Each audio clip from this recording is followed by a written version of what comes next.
हिंगोली जिल्ह्यातील वसमत तालुक्यामध्ये मौजे सतीपांगरा ग्रामपंचायतीच्या अंतर्गत 15व्या वित्त आयोगाच्या योजनेत करण्यात आलेल्या कामांची चौकशी करण्याची मागणी करण्यात आली आहे। या कामामध्ये मोठ्या प्रमाणात गैरव्यवहार झाल्याचा आरोप करण्यात आला आहे। या कामांची चौकशी करून संबंधितांवर योग्य ती कारवाई करण्यात यावी या आशयाचं निवेदन पंचायत समितीला देण्यात आलं। यावेळी आंदोलकांनी या कामांच्या दर्जावर प्रश्नचिन्ह उपस्थित केले।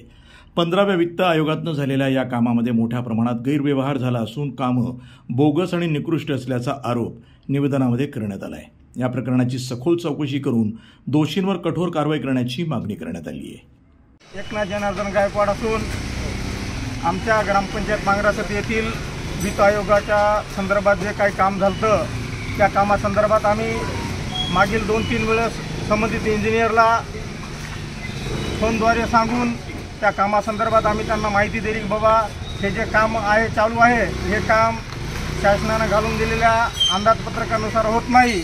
ते काम शासनाने घालून दिलेल्या अंदाजपत्रकानुसार व्हावं याकरिता 2-4 वेळेस संबंधित जे कोणी इंजिनियर असतील त्यांना इंजिनियरला फोन लावला। त्याच्या माध्यमातून आम्हाला कुठल्याही प्रकारची त्यांनी माहिती दिली नाही।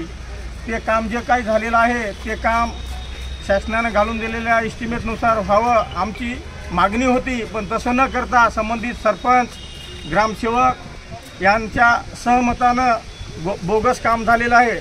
तरी संबंधित जे कोणी एजन्सी असेल काम करणारी, जे कोणी काम करणारे व्यक्ती असेल त्यावर संबंधित BDO साहेबांना वरिष्ठांनी 2 ते 4 दिवसामध्ये उपोषणाला बसण्यात येईल गावकऱ्याच्या वतीनं। प्रतिनिधी नंदू परदेशी, NTV न्यूज मराठी।